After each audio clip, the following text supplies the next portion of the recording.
significant achievements. ECAPS is rolling out. Most departments now have ECAPS in place, which will monitor achievement of our strategic objectives for each of the continuous service improvement in the business. In terms of retaining people,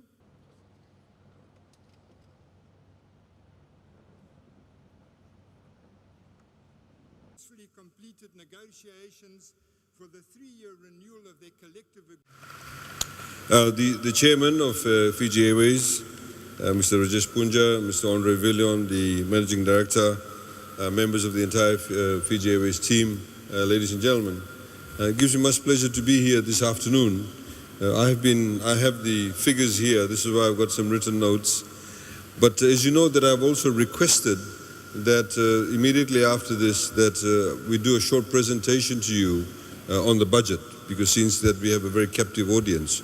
So I was sitting down there, thinking maybe I want to announce the profit sharing you'll get. Maybe do the budget presentation first, and then perhaps do that.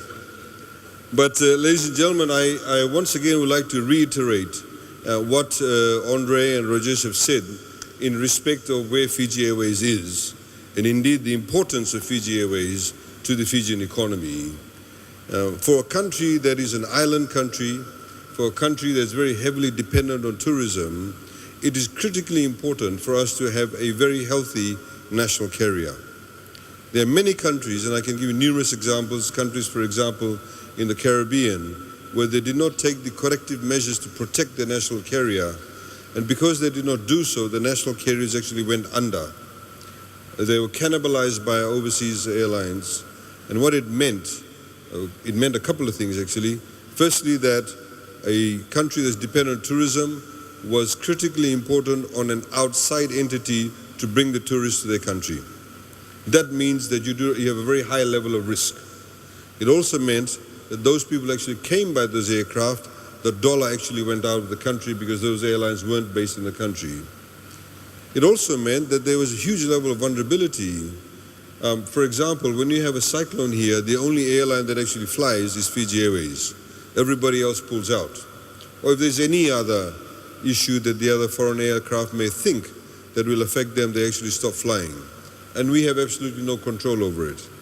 So it is very critically important to ensure that Fiji maintains its national carrier. We have, for the past number of years, for example, partnered with Fiji Airways when it started flying to Singapore with a marketing partnership grant of $18 million. We've been criticized for it, both in Parliament and outside Parliament, without people actually understand the importance of Fiji Airways. And we actually stand up to those criticisms because we believe in the long run it will always pay off. And I'm sure with a very healthy level of profits you are attaining now, that partnership may not necessarily need to continue, but we do provide the subsidy, or the grant I should say. Today, of course, as announced, you'll be flying to Singapore 3 times a week, which is actually quite a phenomenal success, given that we only recently started flying to Singapore. What it also means is that we are able to mitigate our risk. Fiji needs new source markets. We cannot be dependent on our traditional markets like Australia and New Zealand. We love them, we want the numbers to grow, but we also want to reduce our percentage of dependency on 1 or 2 countries. Because you can imagine what will happen. If you depend on only 1 or 2 source markets as tourism arrivals, what if there's an economic downturn in those countries? So if you have about 70% of our tourism arrivals coming from only 2 countries, if there is an economic downturn, we'll have all the hotel rooms, the majority of the hotel rooms empty. So a huge impact on our economy, and therefore we have not been able to mitigate those risks. Ladies and gentlemen, Fiji Airways, of course, as highlighted by the managing director, has achieved phenomenally in respect of addressing the many systemic issues it had within the organization and the way it dealt with its partners. The book that you will see, I was mentioning to your managing director, that if you go back about 10 years, the losses you made in 2008 and 2009 was $96 million. $96 million in the red. The following year it was $76 million. And since then it's been improving with a number of reforms that have taken place within Fiji Airways. whether it's to do with reforms in relation to employer-employee relationships, the laws governing around that, whether it's to do with the ability to bring in people who know what they're doing. Appointing people on merit is very critical, because if you appoint people on merit, you get the right people to do the right job. And if you have a industry or a business that is very sensitive to any changes within the market, sensitive to fuel prices, sensitive to safety issues, then you must always ensure, even more so, you get the right people to do the right job. And as a result of that, and the result of the relationship that is developed, today Fiji Airways, I'm happy to announce, the entire Fiji Airways group has recorded its biggest profit ever before tax for the financial year 31 December 2017. The group's revenue, I was going to say over here it's written down here, drum roll. I'm not going to read that, but that's supposed to happen. As you know, there's a story of a minister who went to read a speech, open something, and the staff had written, this in those days when ministers used to simply pick things up and read without thinking about it, and he kept on reading, said, "We are here today, Baroba," and he says, "Hold for applause." It's what they had written, but obviously I'm not going to do that. Ladies and gentlemen, the profit that we have achieved for the year ending 31 December 2017 is $929 million. This is an increase of 12.5% compared to the previous year, where you made $825 million. Ladies and gentlemen, as announced also by a managing director, you have now carried $1.6 million in that year, an increase of 14.3% compared to the 1.4 million visitors or passengers you carried the following year, the previous year.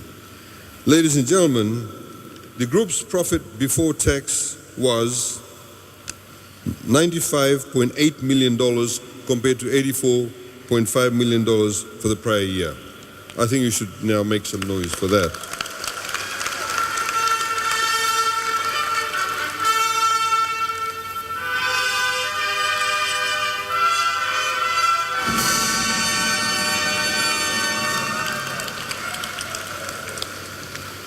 Ladies and gentlemen, you are also the only company in Fiji where there is some public interest, in other words, government has a stake, where you actually share the profits.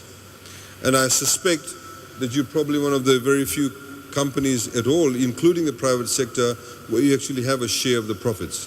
I don't think that there are many private companies that actually allow their staff to have a share of the profits. And I stand to be corrected, but I'm sure there's not more than one or two. So given that privilege, of course, and given the fact that you have now had a revenue of $921 million and a profit of $95.8 million before tax, the share of the profits that you will all receive for all non-management staff will be $4,400.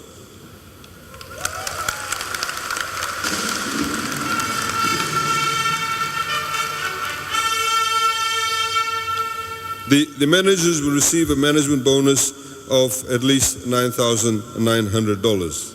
Ladies and gentlemen, as you can see, that this share of the profit is of course quite significant. So anybody who may be a baggage handler who actually is employed by Fiji Airways will get $4,400. Or anybody who's a flight attendant will get $4,400.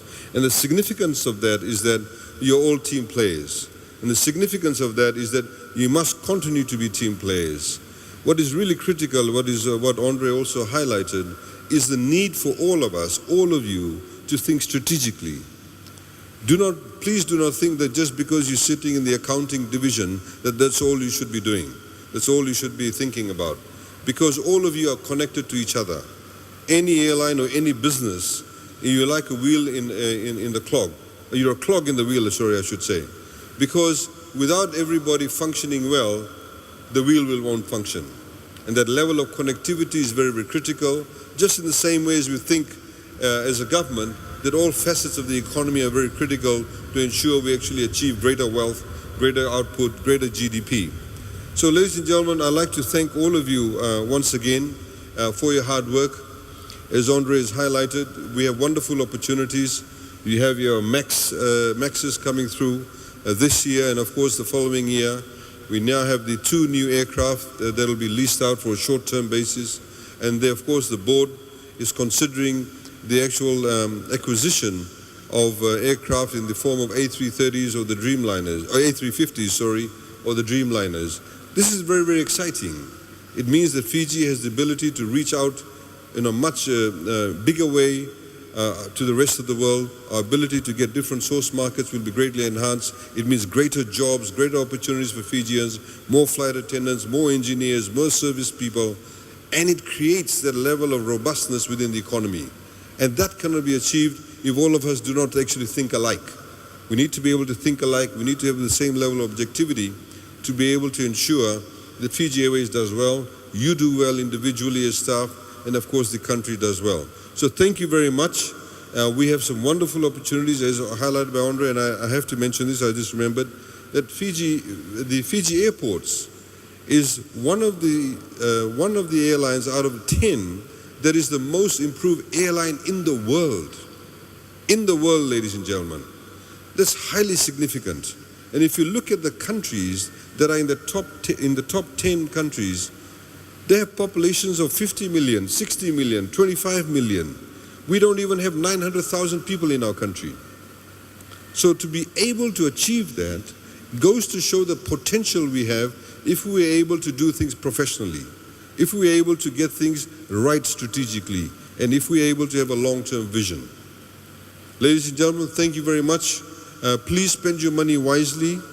It's very, very important. Of course, you can, go and drink it all in one night. That's your choice. Or you can go and watch the Hong Kong Sevens, but also ensure that you are able to make it to good, productive use, both for yourself and your families. Minaka Vakalevu, and I'd like to once again thank Andre for his actually leadership, his perseverance, the level of nous he's actually brought to this airline. I think is very, very significant. Good to have people like him on board. Also like to thank Rajesh Punja, who's come from the private sector. Again, it's the ability to use the knowledge, the intellect, the know-how, the business acumen of people from our private sector that will give us much bigger returns, much bigger credibility for organizations, and indeed do well for our country. And thank you very much. Naka.